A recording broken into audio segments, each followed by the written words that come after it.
Nous ne faisons pas que passer du temps, nous dépensons nos propres vies. Par conséquent, entourez-vous de personnes qui apprécient et contribuent positivement à votre vie. Tout en faisant de même, imaginez un instant la vie comme un voyage, où chaque personne est un île, et les amitiés sont les ponts connectant ces univers individuels. Le manque d'amitié n'est parfois pas simplement l'absence de compagnie, mais le manque de confiance, qui crée des barrières invisibles. Entre nous ainsi, le manque de confiance peut affecter profondément la qualité de nos relations, et par conséquent notre chemin dans la vie.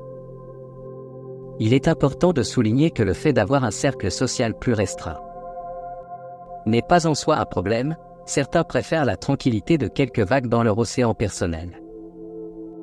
Mais le manque d'amis devient encore plus douloureux lorsque la solitude prend son nombre. Crée plus de chaos que de calme, il est temps de partir à la recherche de changements.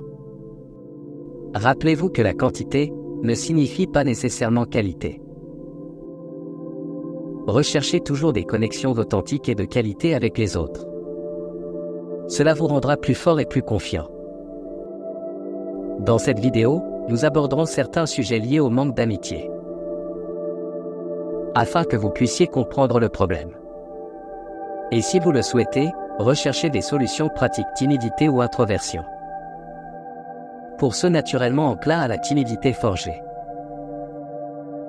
Et entretenir des amitiés peut poser un défi distinct. Cependant, la philosophie stoïcienne offre une approche unique et puissante pour surmonter ces obstacles, transformant la timidité en un voyage de découverte de soi et de croissance personnelle. La première leçon pour surmonter la timidité tourne autour de l'acceptation de soi, comprendre que certaines personnes sont naturellement timides ou introverties est un aspect crucial pour embrasser sa propre nature.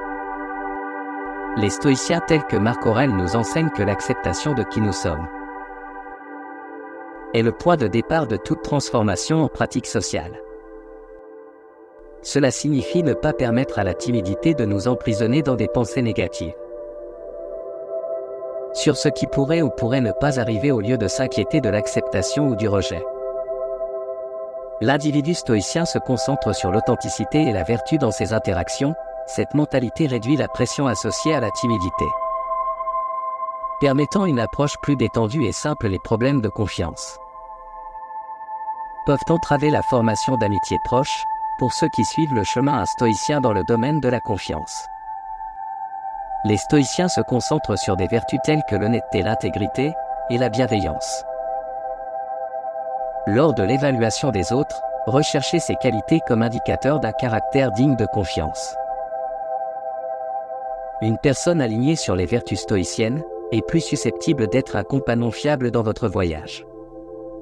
Comprenez que les circonstances externes peuvent influencer les actions des gens, et comportement ne correspondra pas toujours à vos attentes. En reconnaissant les limites du contrôle, vous pouvez aborder les relations avec une acceptation stoïcienne de la nature imprévisible des interactions humaines. Vitesse effrénée de la vie et des décisions qui y sont prises. Un style de vie rapide avec des exigences personnelles et professionnelles concurrentes peut conduire à un manque d'amitié. Exigeant qui laisse peu de place aux interactions sociales, les individus pris dans cette frénésie quotidienne peuvent se retrouver isolés et ne trouvant pas le temps nécessaire pour cultiver et entretenir des relations amicales. Les pressions liées à la carrière, les exigences familiales et les multiples responsabilités peuvent créer un équilibre délicat laissant peu de marge pour la socialisation. Le stoïcisme dans ce contexte souligne la nécessité d'une réflexion consciente sur nos choix de vie, incitant à trouver un équilibre entre les engagements professionnels et personnels, afin de créer des espaces propices aux connexions sociales en intégrant des moments dédiés à la socialisation dans un emploi du temps chargé. Les individus peuvent cultiver des amitiés nourrissantes malgré un rythme de vie effréné. La sagesse stoïcienne invite à réfléchir sur nos priorités et à ajuster nos choix pour favoriser des relations significatives au milieu du tumulte de la vie quotidienne. En conclusion, Je tiens à vous remercier chaleureusement d'avoir consacré du temps à cette réflexion sur les dynamiques de l'amitié et l'application des principes stoïciens. Si vous avez apprécié cette exploration, je vous encourage à vous abonner à la chaîne YouTube pour continuer à découvrir du contenu enrichissant. Votre soutien est essentiel, et je suis reconnaissant de partager ces idées avec vous. Merci encore d'avoir regardé. Et n'oubliez pas de vous abonner pour rester connecté à cette communauté de réflexion et de croissance.